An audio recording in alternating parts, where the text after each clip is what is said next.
I haven't heard a good democratic argument of, great, let's help people, but how are you? There are nasty people. There are welfare queens. There are nasty people who take advantage of the system and take away from those who earned it, take away from those who need it.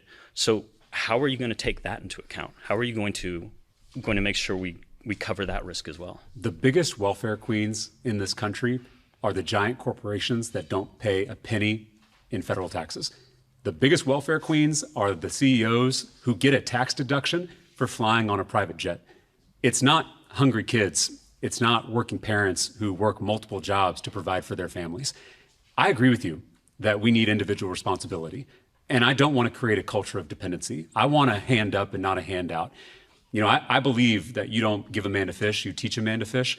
But if you're going to take your friend out on a boat for the day to teach him how to fish, you want to make sure he had breakfast that morning. You want to make sure he's not sick, because that allows him to learn how to fish.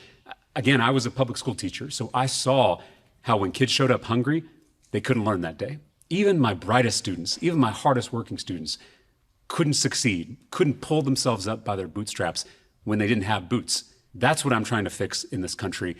We don't want dependency. We want to reward hard work. And I think that should apply to those billionaires, not just working people.